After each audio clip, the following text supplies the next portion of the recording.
I would like to introduce our speaker tonight, Chris Phelps.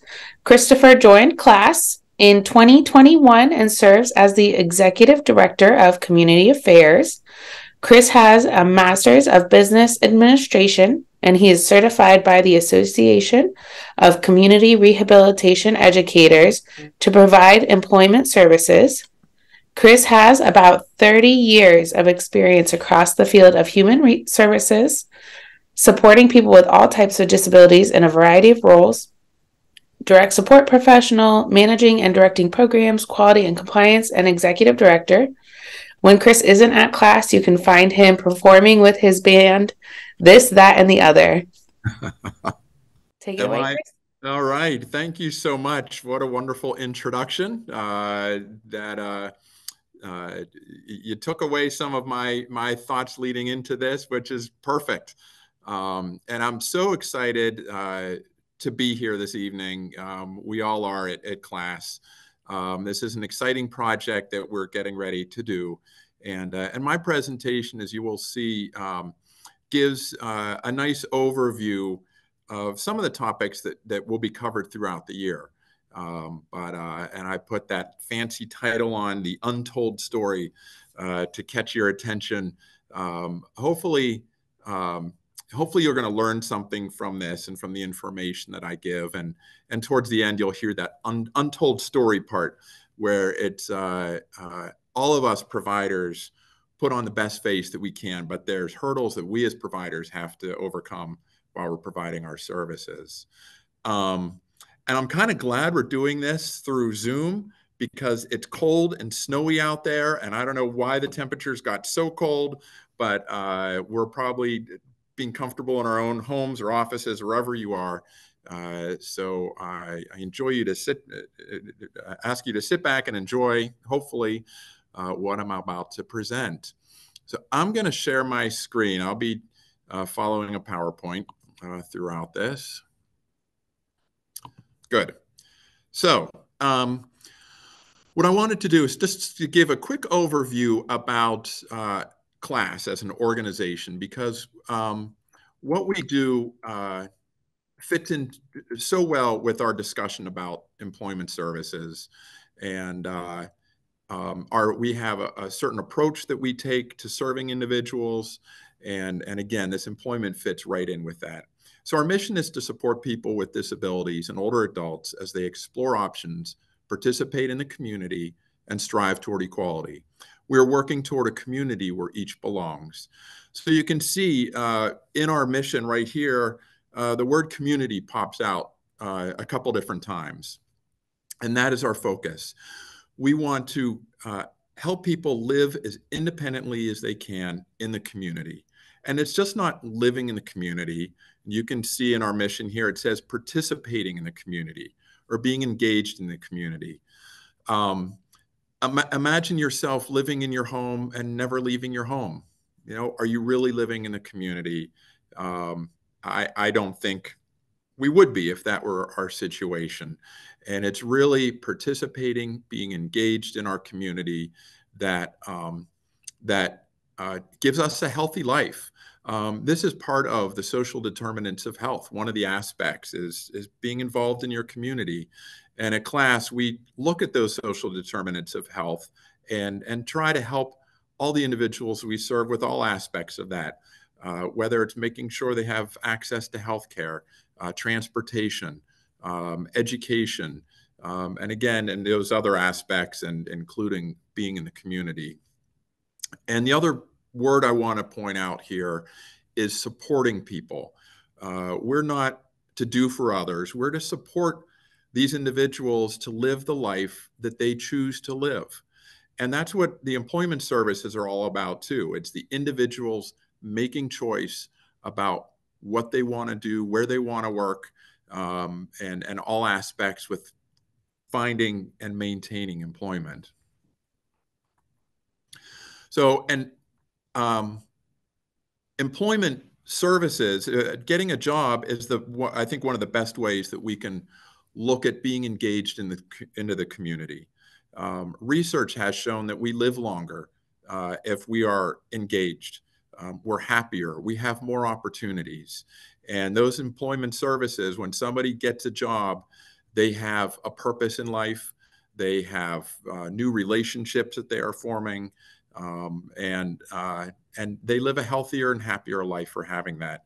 And we started employment services, well, brought back employment services about 9 or 10 months ago.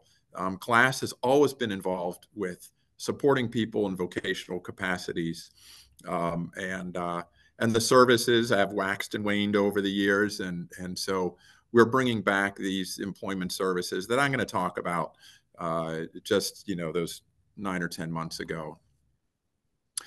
We run 18 residential homes that serve 2 to 3 people in each home.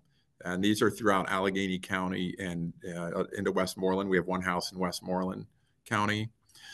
Our facility-based programs, one is called the Center and the other is called Structured Day. These are in 2 different locations. And in fact, the Structured Day is brand new to us as we have this program to serve individuals with brain injury or neurological disorders. Oh, going back to the Center and Structure Day as well, there's a community component to that. So it's just not in the facility, but we do take people out in the community and hopefully transition them into employment services when they are ready.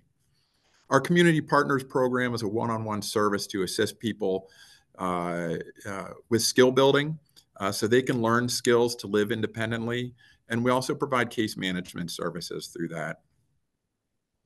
Our in-home services provide personal care assistance to people, both individuals with adults and older adults. We provide services to people with multiple sclerosis. We're one of 9 technology centers throughout the state of Pennsylvania. Through this program, we manage a lending library so people can borrow technology that they may want to try out, or maybe they need to supplement what they currently have. We have a gently used item program with wheelchairs, walkers, canes, and other items that we get donated and we give to people in need, and provide outreach and education services around this idea of assistive technology, which, and I will talk to you later about this, is becoming more and more important through all of the services that we provide, actually, and especially with employment services. There's so many different options of supporting people with technology. And so I wanted to give you the background of class and where I'm coming from and where we are coming from as an organization, because employment is just not having a job. It's a career. It's part of a bigger aspect of your life. And we want to make sure that we're able to support people in all aspects of their lives. Oh, I forgot one last thing. Spina Bifida Association of Western Pennsylvania. We recently formed a relationship with them, a parent subsidiary relationship. Spina Bifida has a wonderful mission, very similar to class. So our relationship is a really good one. It's a no-brainer that we join forces. So we're excited to be part of them, and they are a part of us. So an overview of what we're going to do today. I'm going to give a brief history about the advocacy of people with disabilities, especially as it relates to employment. I'm going to talk about the importance of supported employment, which is that service that supports people in competitive integrated employment situations. And that's a term that I want you to become familiar with as it describes the type of employment that we all have, that we should all be integrated together, that we should all be working for wages that are comparable to others, and working in the community. So that competitive integrated employment is what we're striving for. Talk about the types of employment services, how services are provided, some of the credentials and skills needed to provide the service, and funding. And as you heard, some of these topics are going to be covered in greater detail throughout our project and throughout the year. So a brief history. When we look at employment opportunities for people with disabilities, prior to the 1970s, the type of service that was offered was sheltered workshops. And we still have sheltered workshops today. They're much different with a lot more oversight. And I'll talk about them a little bit later in the presentation. But prior to the 1970s, these weren't very positive places to be. And this concept of congregating people with disabilities, and it's just not with employment situations, but with living situations as well. Our society has come a long way with looking at the best way to support people with disabilities. And we've recognized that sometimes these congregate settings aren't always the best place, especially when there's no oversight, when the conditions are poor. So it wasn't the best situation, but that's what we had back then.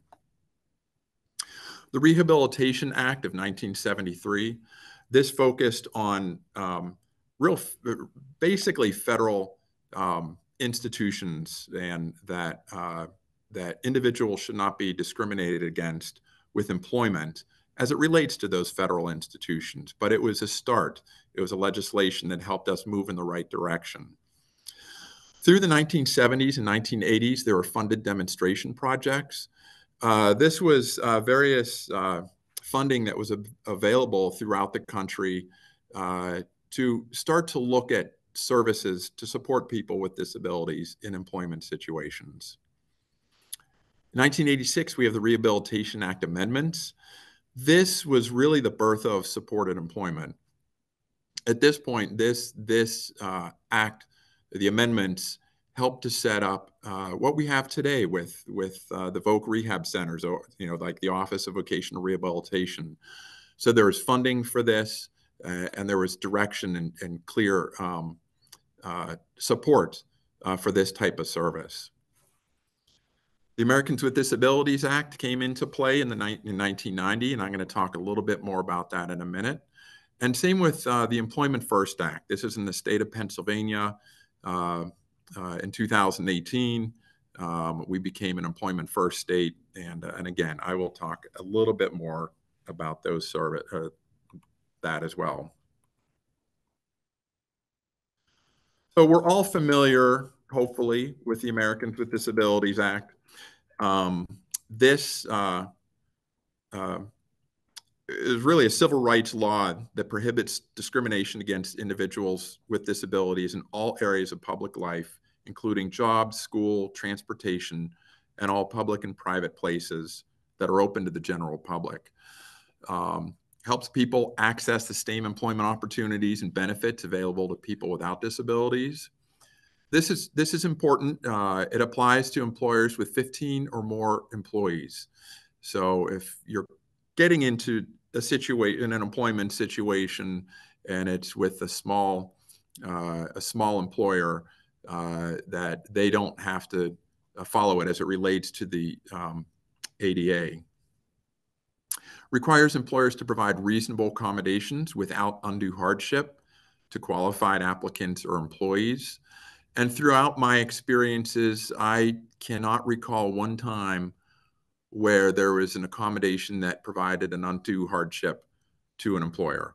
And we'll talk about accommodations later, but most of them are either very inexpensive or no cost at all. It's just structuring things a little bit differently, providing maybe one-on-one support to somebody. So it's not that difficult. Even with technology, some of the technology that we have, through an app can be very inexpensive. The ADA also defines what a disability is and establishes guidelines for reasonable accommodations process and addresses medical examinations and inquiries.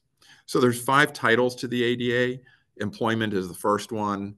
There's one for public services with state and local government, public accommodations, telecommunications, and miscellaneous provisions.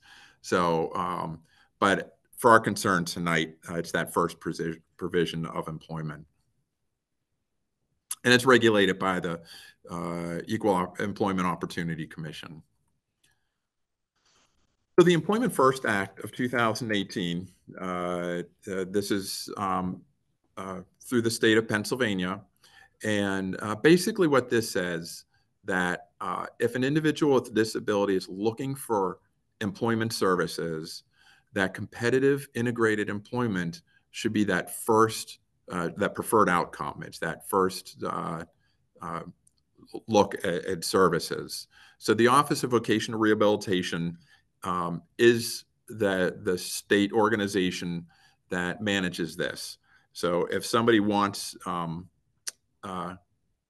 any kind of vocational supports, they would go through OVR and get assessed and possibly receive services through OVR before any other type of vocational services are offered. So what is supported employment? Basically, straightforward concept of supporting a person with a disability in a competitive integrated job. And there's a staff person, an employment specialist, job coach. There's other titles to this that provides these direct services. So why do we have the service? On the surface, it sounds pretty much with common sense. You know, why shouldn't we have somebody assisting somebody to help them get and maintain a job? Well, first, let me point out, and you're probably already aware of this, 70% or more of individuals with disabilities are unemployed. If we think of that percentage as it relates to the whole population, that would be just a travesty. There would, with 70% or more people not working, would be a complete disaster. Yet within individuals with disabilities, that is their unemployment rate. And the majority of those people want to work. But there's a lot of barriers that are preventing them from working. And one of them is their disability. Now, this may or may not be a barrier. I mean, many people with disabilities, their specific disability is not necessarily a barrier, but sometimes it is. So it comes, the support of the staff providing the service can help people set up the accommodations that are needed to support that individual.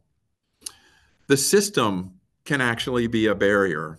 An individual may have many professionals in their life, which on one hand is good. It's supporting somebody, it's giving somebody different services that they need. But on the other hand, that could be a barrier. A lot of our services, if not all of them, are funded through the government. There's a lot of hoops we all have to jump through. And when somebody has a caseworker with, let's say, OVR, they might be connected to another funding source, so there's a caseworker there. They have a residential provider, maybe behavior specialist or other types of support. And everyone wants to have a meeting to discuss everything as you go along. That can just sometimes get in the way of moving forward to getting that job.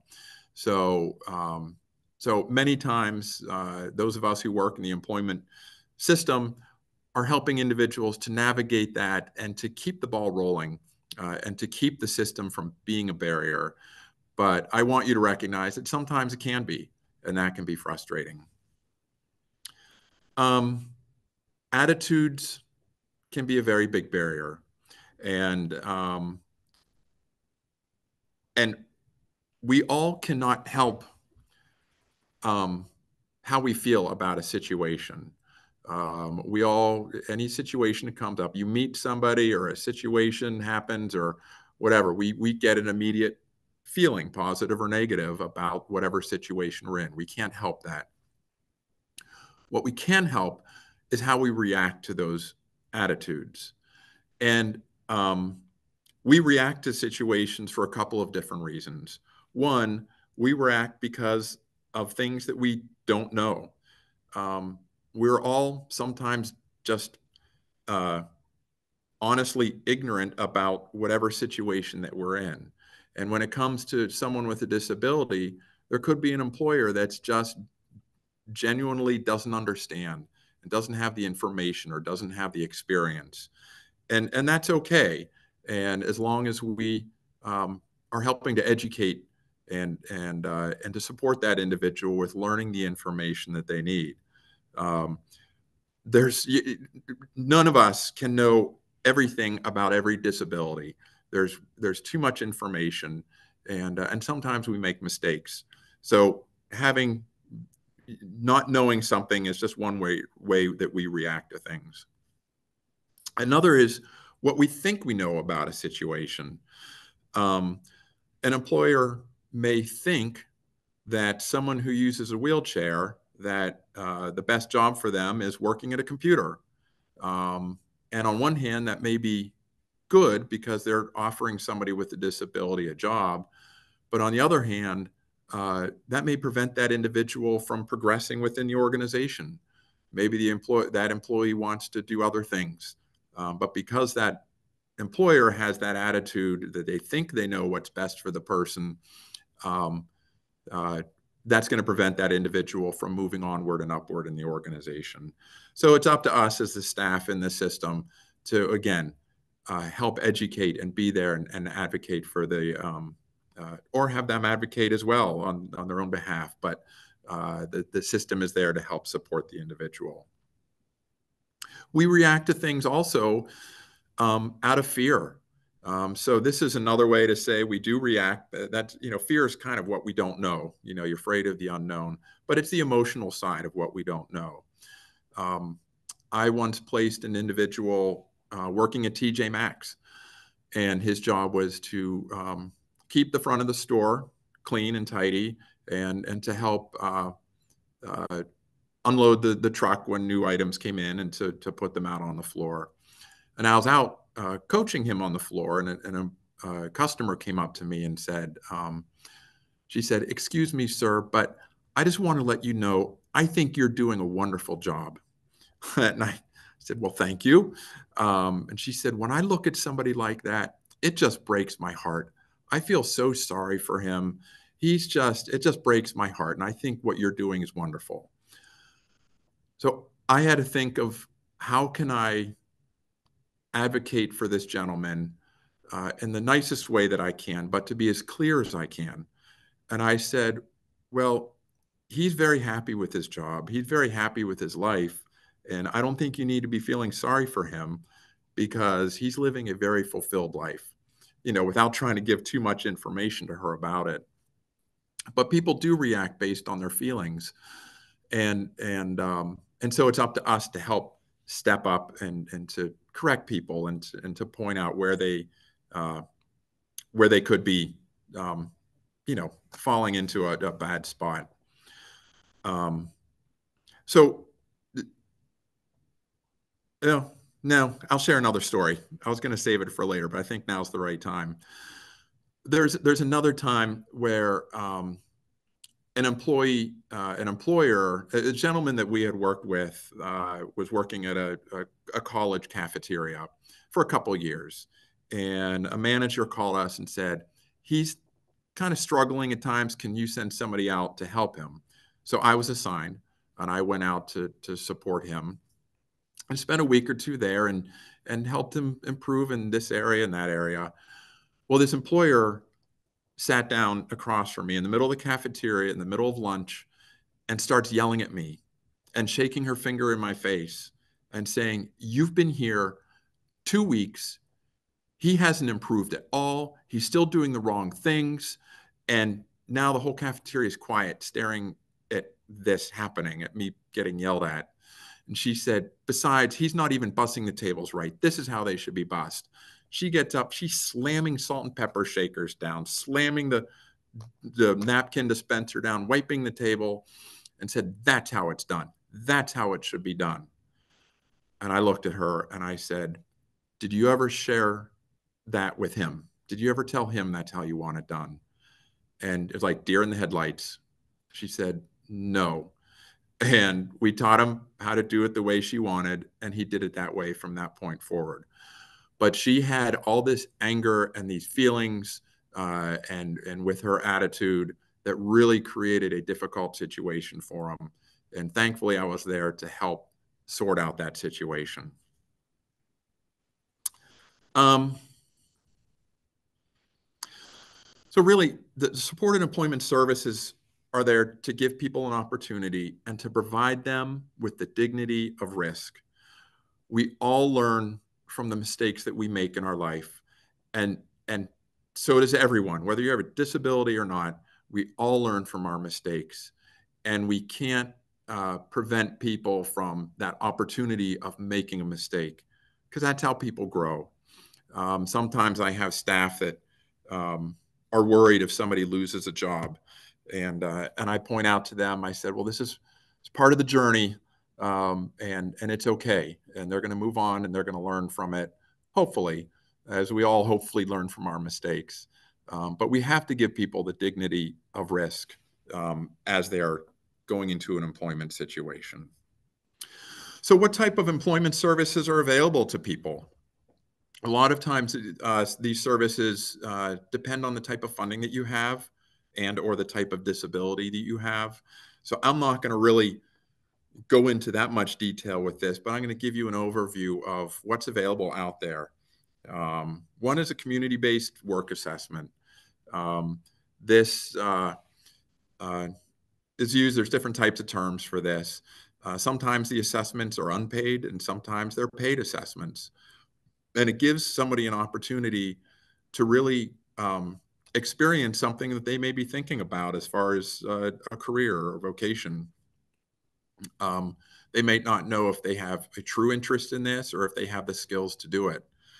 I worked with one gentleman for years. He worked in a sheltered workshop, and for years he said, I want to wash dishes. I want to work in a restaurant washing dishes."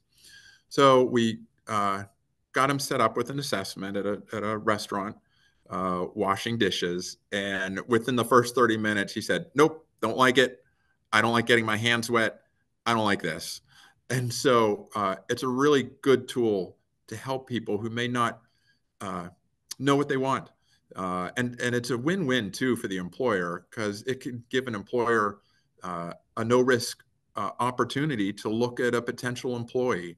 And many times I've seen people get hired after one of these types of experiences. We have an update to the community-based work assessments. OVR is now transitioning to WEXA, which stands for Work Experience for Adults. This is a new program as of August 2024. There are a lot of similarities, and individuals looking for this service will receive a lot of the same supports. The differences are that individuals with disabilities will now receive uh, payment for their employment. It is a longer period, although that can change based on the individual's needs and interests. It is still no cost to the employer. So it is a very good update to the community-based work assessments with the same benefits. The facility-based employment services. So this is our sheltered workshop that I talked about before. And I could spend a whole hour or more talking about the push to try to end this service. And there's debate on either side. Small group employment, going from, I'm going to use the word term restrictive to least restrictive services, or from less independent to more independent services. This is on the step towards being more independent. So this is a group of individuals working in a real place of employment with people without disabilities, supported by a job coach and getting minimum wage or better. But it's in a group environment. So anywhere from 3 to 10 individuals may go to a place of a business to work. But those are, from my experience and the relationships that I have had with different companies, it's a really good experience for people to help them transition towards that competitive integrated employment. Job placement services. There's a wide range of supports for people through this, from resume development to interview skill development, um, the job analysis. So these services help to look at specific jobs and what is comprised of a job and does it fit the individual.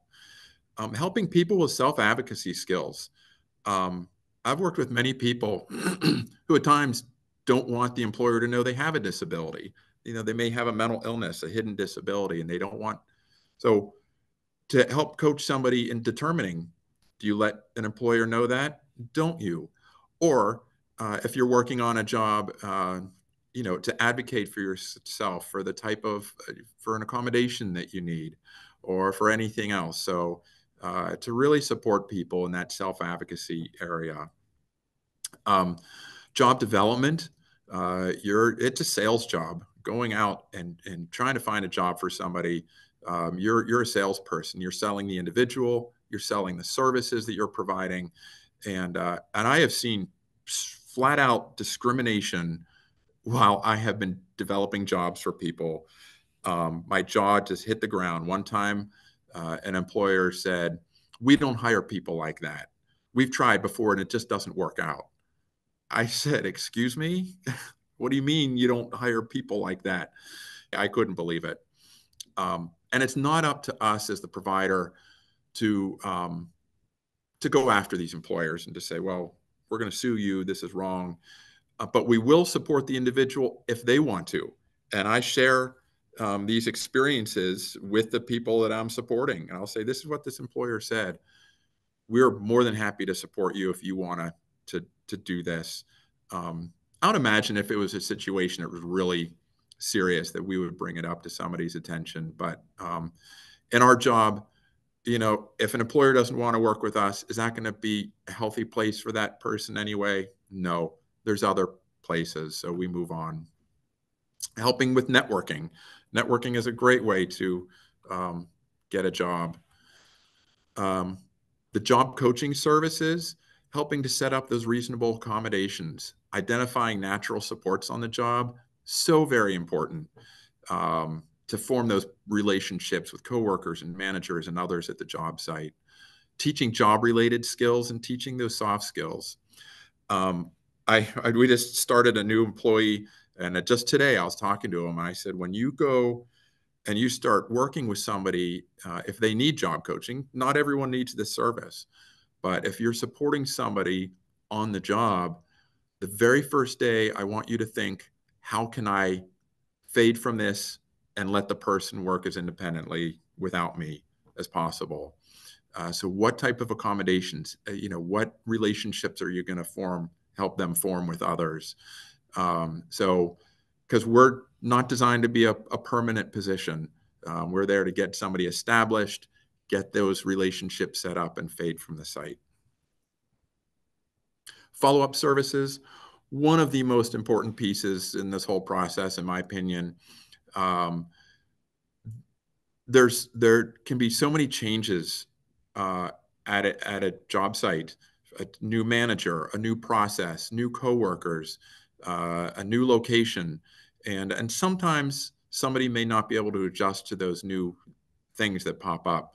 So being able to follow up is so very important to help with the longevity of somebody working. And sometimes, when I started even throughout my career, I joke I'm trying to work at every human service organization in Pittsburgh. We recognize at times that sometimes it's time to move on, and that's okay. That's natural. It's okay.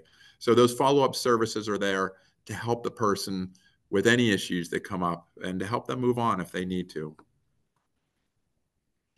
Discovery and customized employment. This is geared towards to support people with more severe disabilities. And I will say that there are few to no providers in Allegheny County that provide this. You have to be certified, and we can get into a discussion about that. But the discovery piece is taking time, like 6 weeks to a couple months, to really get to know somebody and then customize a job at a real place.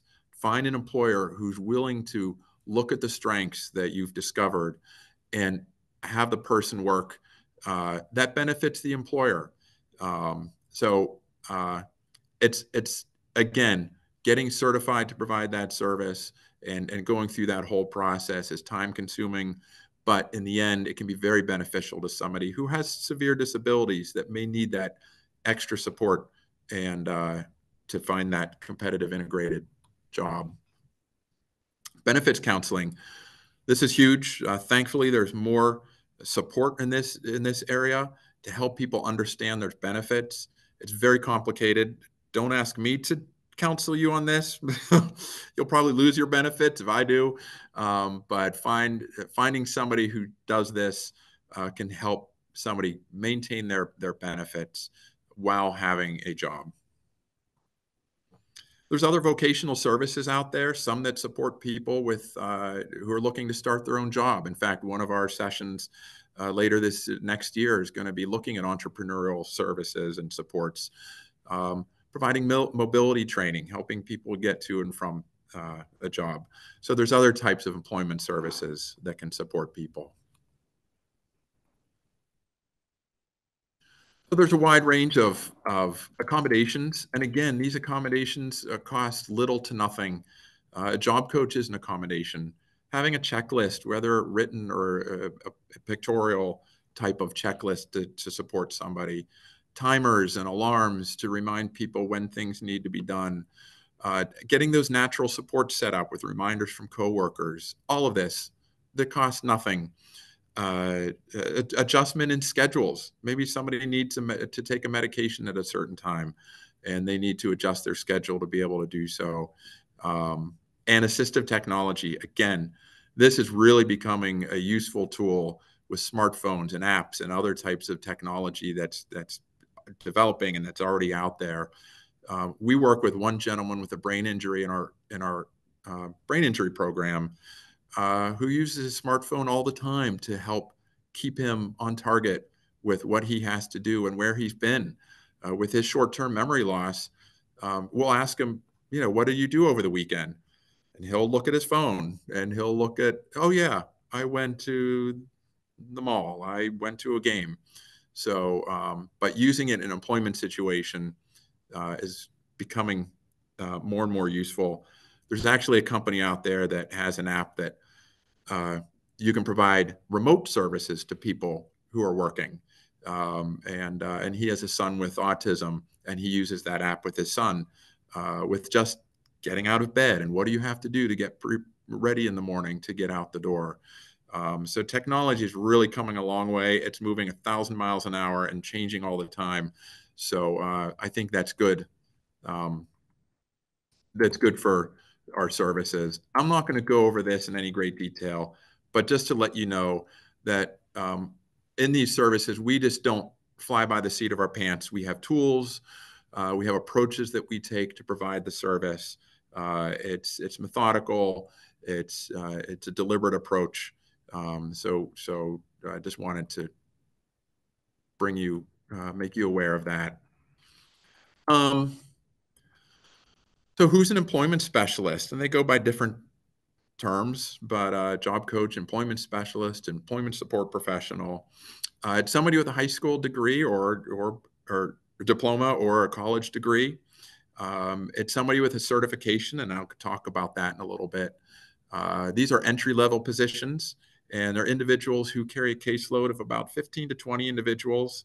If you're trying to support more than 20 individuals, it's getting to be a little difficult to do.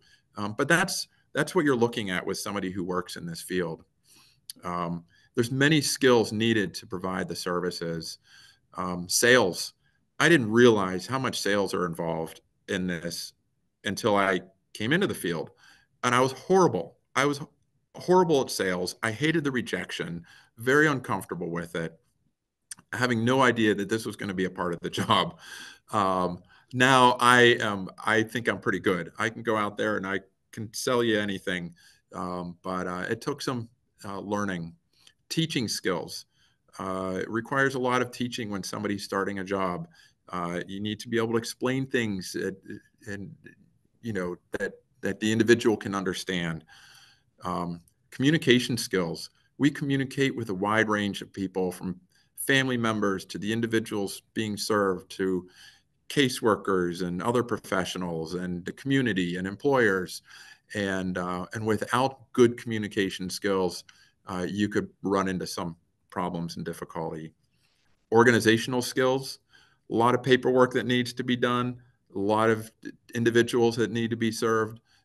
So having those organizational skills is very important. Same with the time management. Conflict resolution, gosh, there are times you don't know what's going to happen. I mean, our staff are working out in the community where anything can happen. So being able to use those communication skills and calmly help resolve conflicts is a really important tool to have. So these are the certifications. One is from the Association of Community Rehabilitation Educators. That's what I have. National Certificate of Achievement in Employment Services. The other one is through the Association of People Supporting Employment First, to Certified Employment Support Professional. All of the funding requires one of these, and they require it from 9 months to 18 months after somebody starts a job. But I want you to know that there is a level of professionalism that we have in our field, and that's what these certifications bring to our industry. It gives everyone a baseline of education about what it is and how do you use all these skills. And a lot of that is covered in these certifications. Now, the underbelly, the untold story part. You've been waiting for this all night. Here you go. You probably already picked up on a lot of what I'm about to say, and there's nothing too exciting here, but this can be a bottleneck service. When I was talking about 15 to 20 individuals, when somebody gets a job, well, that staff person's spending time helping them get set up in the job. So those other 14 to 19 people on their caseload are not getting services, at least not in any great detail, because the staff person is busy with that one person. And that's a frustration on our end. It's a frustration on everyone receiving the service, but it's just a reality of what we have to deal with. Low pay. I used the word entry level before. That probably gave you a hint. This is an entry level position, although I have hired people on all aspects of their career paths, from ex-police officers, ex-priests, an executive from PNC Bank. He was one of the chief executives over the whole bank, wanted to do this. So, but it is an entry level position, and the pay is fairly low. Difficult working conditions. I have worked in every different environment, from manufacturing to a back of a restaurant, to working outside in different conditions. It's not easy, and all of this can lead to high turnover in our field. There's no set schedule. I've worked overnight with people. I've started at 4 in the morning. I've worked on weekends, on holidays.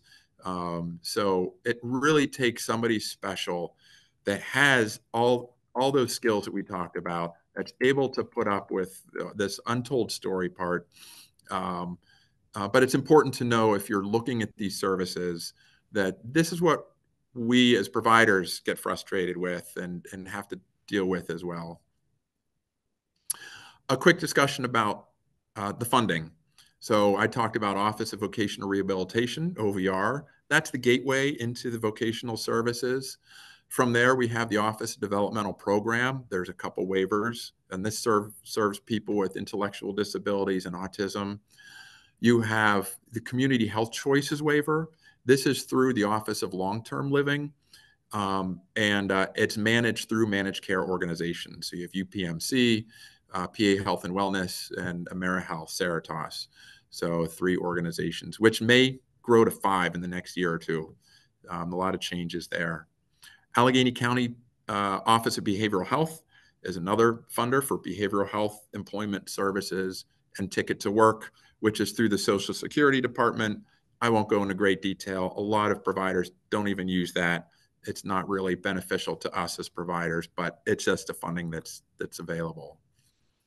Lastly, I want to point out that our services, these employment services, and all aspects of them are consumer directed. They're directed by the individual with the disability. They get their choice of providers. They get to choose the staff that they want to work with if other staff are available. Choose services that are offered, the choice of services that a provider has. And through the whole process of finding a job and where do you want to work, when do you want to work, the choice of what you want to do. And let me go back to we're talking about attitudes.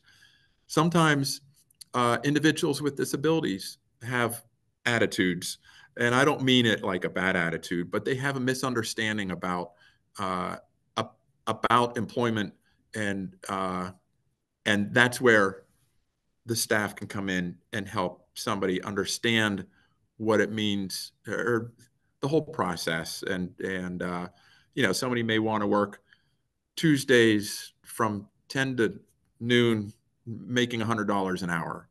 Well, that's not going to happen, but there can be efforts made to understand, why do you want to work then? What type of job do you want to do? So it's to help the person with that choice of what they want to do and when they want to do.